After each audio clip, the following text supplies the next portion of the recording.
You're listening to The Wealth Advocates with finance experts John Mickelson and Patrick Jenkins. The Wealth Advocates simplify the financial world and show you how today's events could affect your financial health so you feel confident about your financial future. Hello and welcome, friends and neighbors, to another episode of the Wealth Advocates podcast. My name is Scott Grover, and I will be your host for this episode. Today, we're going to be discussing Social Security with our good friend, Eric Moskos. Eric is a retirement planning specialist. He has a lot of experience with investments and coordinating Social Security income with retirement income as well. And we are grateful to have you here. And how you doing today? Good. Eric? Thanks for having me. Excited to be here.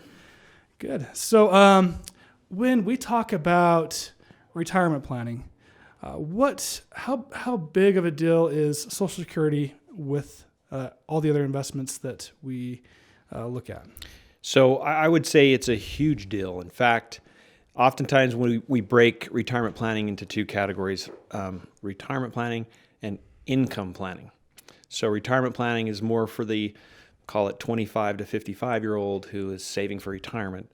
And then once you get to that age where you're within one market cycle of actually retiring, that's when we shift from retirement planning to income planning. So to call yourself an income planner and not incorporate Social Security into the plan is you just can't do that. You have to. Social Security is the foundation of everybody's retirement plan. So you need to be well educated on Social Security and how to work with that in conjunction with a plan. I mean, that's Sure. You got to do that. Yeah. You know, one of the things that I have come across, and we all hear this, it's kind of the golden question of Social Security. Can you guess what it is? Is it going to be around? Bingo. So let's talk about that a little bit. Is Social Security going to be around when we retire? What does the outlook look like? So this is tricky because that's more of a political question. And the reason I say that is I was a pretty harsh critic of Social Security as well before I went and got certified in teaching these courses. And because, there's financial problems with Social Security. I mean, they've been saying every year that it's going to run out, it used to be 2033 and then they moved it to 2030 and it's going to be depleted here in, 5-7 years.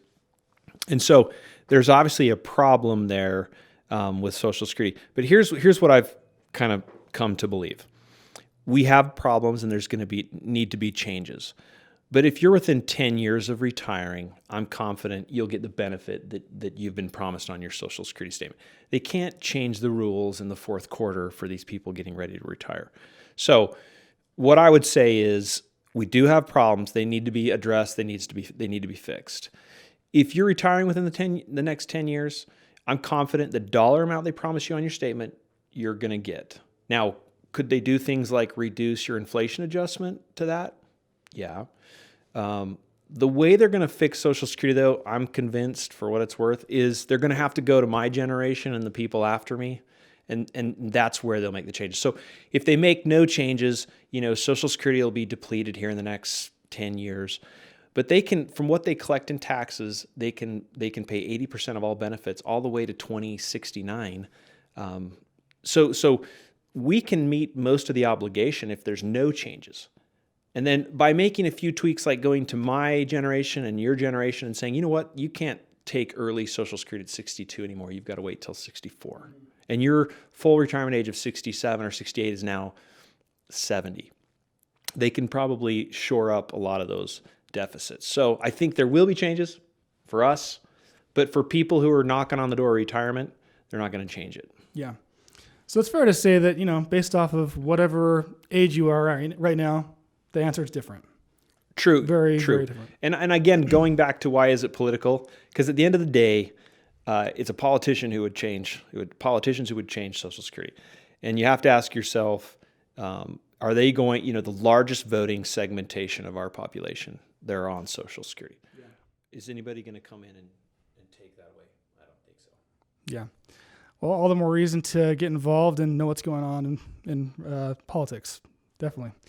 So now I've logged in to SSA.gov and I've checked out my own benefits to see what they are.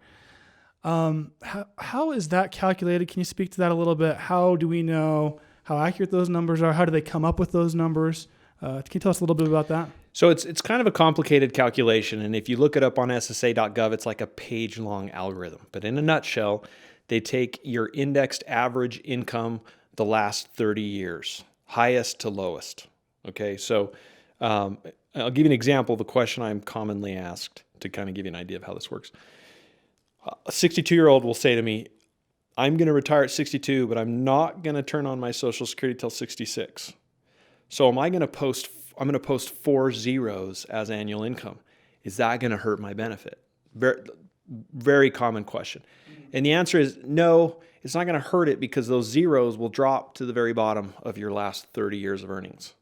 So that, again, it's the average indexed of your last 30 years, highest to lowest.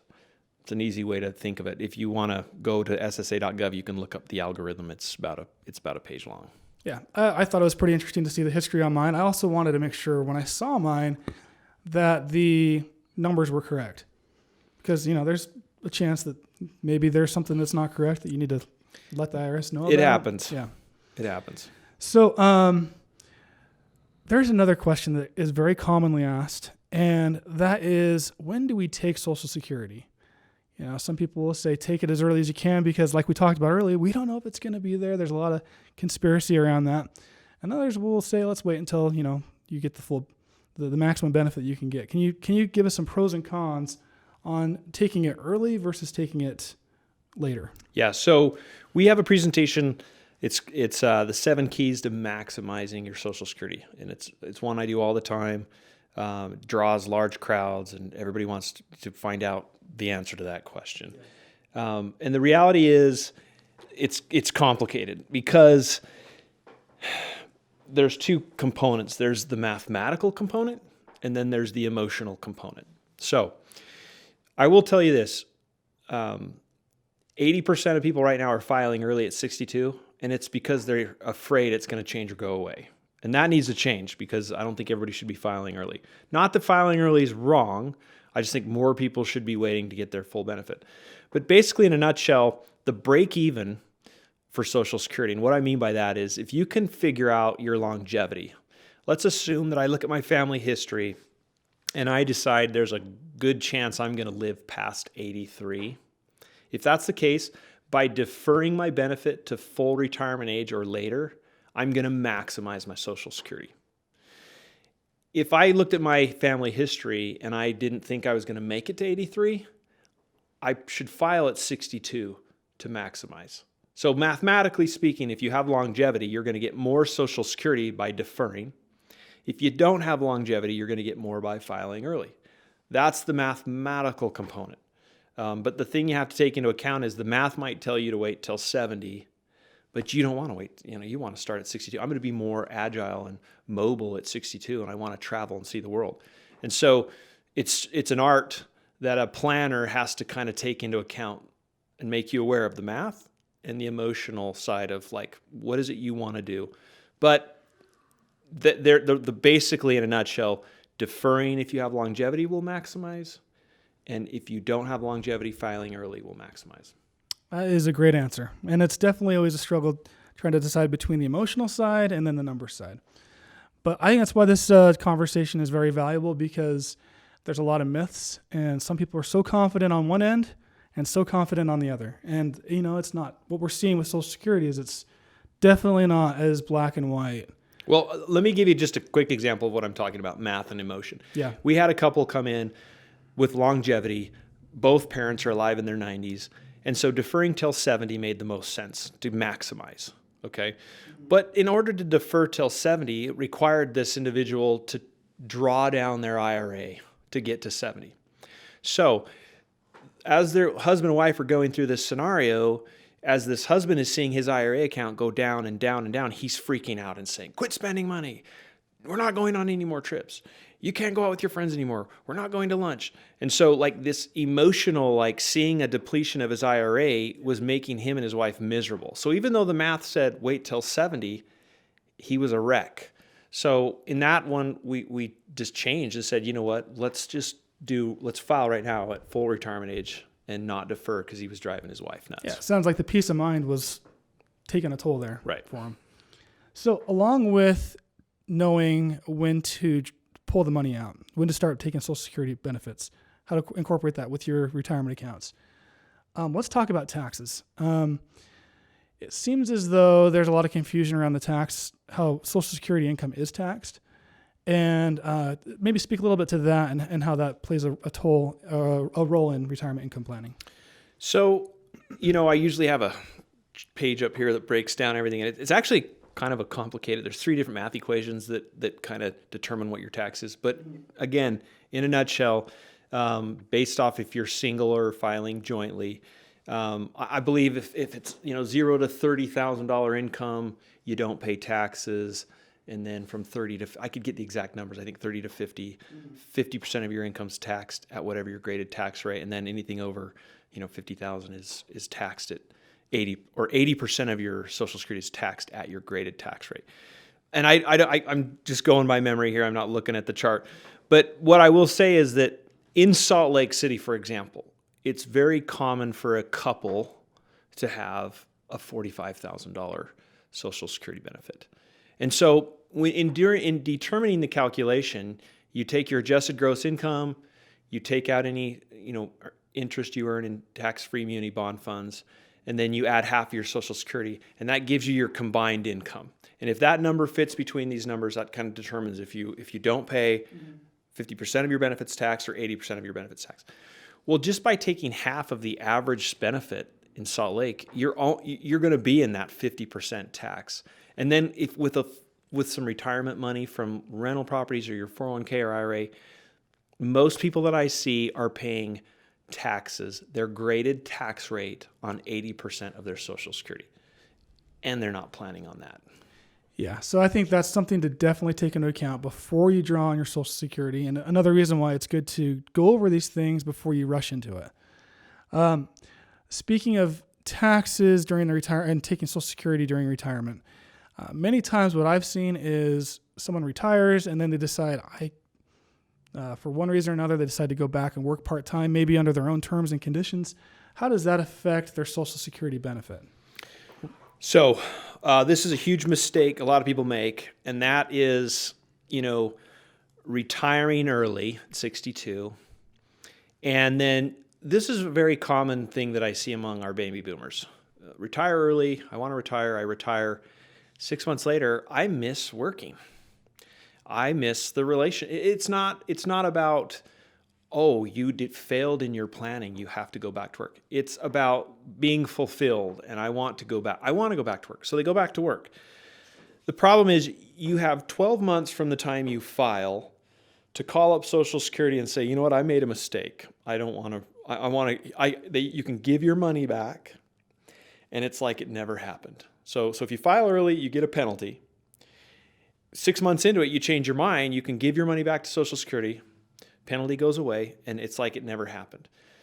If you go 12 months and 1 day, you're locked into that penalty. And then what the Social Security does based off of your earnings is they penalize you. And there's a math equation behind this, but it's a pretty severe penalty. Severe enough that they've made it this way to discourage you from filing early if you're going to work full time.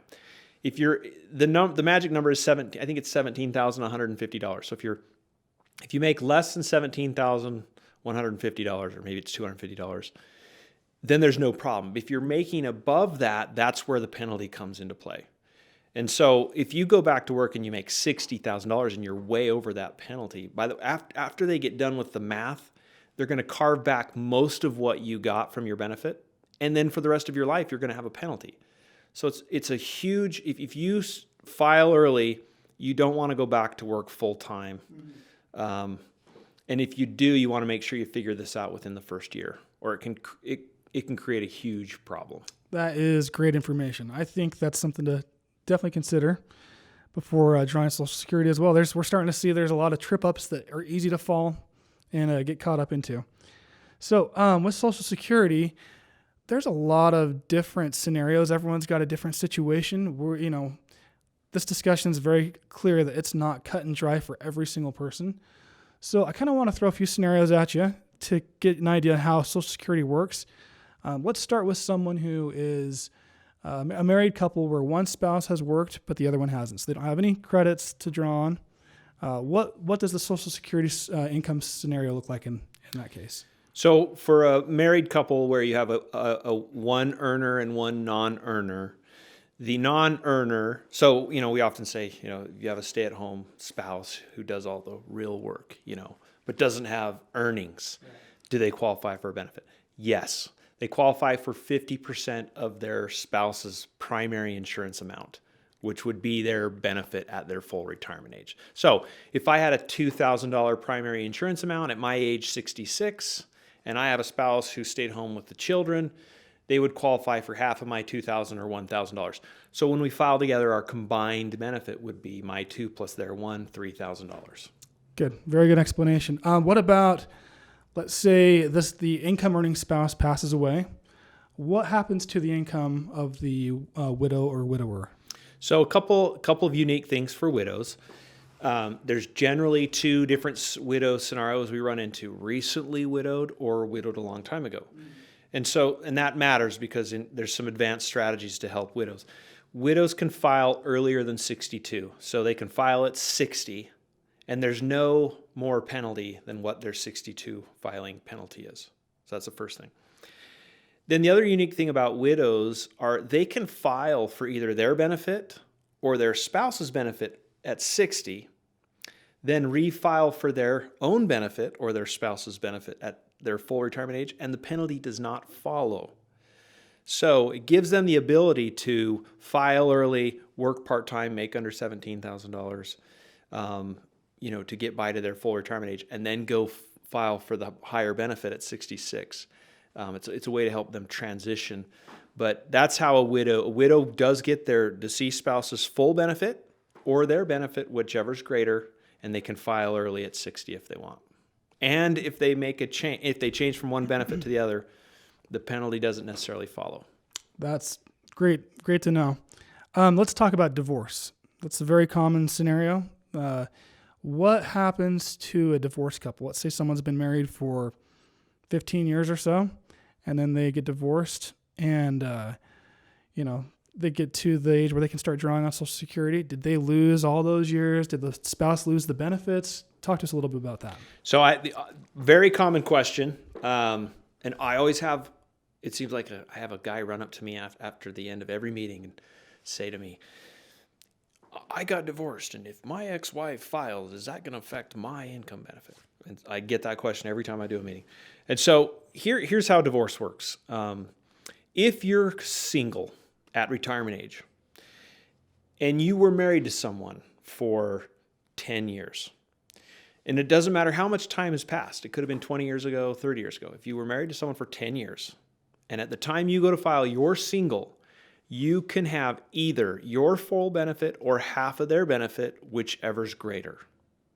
And you don't get both. So one of the big misunderstandings is a lot of people think I get, mine and half mine. No, it's either half of theirs or your full benefit, whichever's greater.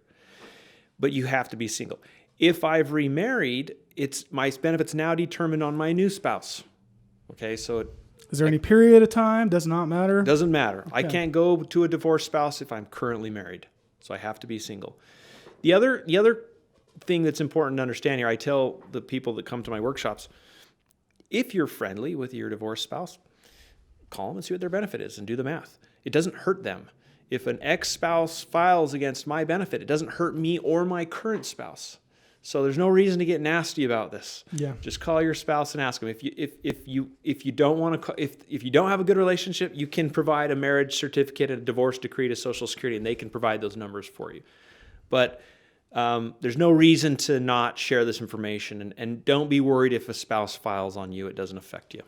That's good to know. I'm guessing he was asking for a friend, right? Yeah, they always are. Okay. Well, that's really good information. I know there's a lot more scenarios that are varying, but it seems like those are the most common ones that we come across. Let's talk about I think a very common scenario is a client or retiree may not have enough, the Social Security isn't enough money to cover their monthly expenses. what are some ways that a client that you've seen has successfully supplemented their Social Security income with their other retirement accounts? So great question. As an income planner, you want to make sure that people's essential expenses are covered with lifetime income sources. And this isn't my idea. If you get an income planning designation, whether it's the CRC, CRPC, or if you get your CFP, the income planning component of that, they're all going to teach a similar strategy that you can read about in the Harvard Business Review. Just Google Robert C. Merton, Harvard Business Review, and he'll walk you through the income planning process of when someone goes to retire, you need to identify what are their essential expenditures. So if someone comes to you and says, I need $70,000 of income in retirement, you've got to figure out, of that 70, what's essential? Let's assume $50,000 is their essential need. That $50,000 needs to be covered by guaranteed lifetime income sources. And there's only 3 lifetime income sources out there: Social Security, pension, and annuity. So what we do in that process is we identify their essential expenditures, we figure out how to maximize their Social Security, we try to cover as much of that number as we can. If there's a gap, so let's say your essentials $50,000, your Social Security is $40,000, there's a $10,000 gap, I would ask, do you have a pension? No, I don't have a pension. Okay, we might need to take some of your qualified retirement funds and create a pension by buying an annuity that would essentially give you that lifetime income. So when you turn whatever age you decide you want to you retire and turn on that Social Security, you turn on your Social Security, you turn on your pension, and you've got that $50,000 met for the rest of your life, and you never have to worry about it. That gives a lot of people peace of mind in retirement. Then they can use their investable assets to cover their discretionary spending and their unexpected or legacy planning. So that's the reason we do so much Social Security planning and discussions is in the income planning process. If you want a bulletproof process to get you through, like this global pandemic we're in, or an 08, or the tech crash and September 11th, those types of things, you need to have this in place. You need to go through the process of doing a budget analysis, finding out what your essential discretionary expenses are, doing a tally of your income sources. So what assets do I have? What income sources? And you need to make sure you have, at a minimum, your essential expenses covered by lifetime income sources like Social Security and an annuity if needed. That's where I wholesale for Allianz. And so when someone has that gap, we have products and solutions to meet that.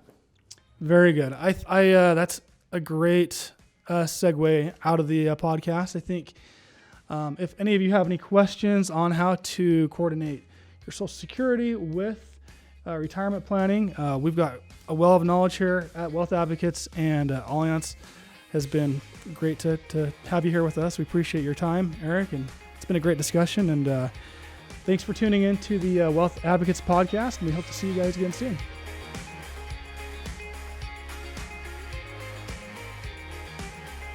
Thank you for listening to the Wealth Advocates. Join us every month by subscribing on Apple Podcasts, Spotify, or Google Podcasts. You can also look for The Wealth Advocates on Stitcher and YouTube. Want more information about today's topics? Reach out to John or Patrick directly by calling or texting the Wealth Advocates office at 435-754-7888.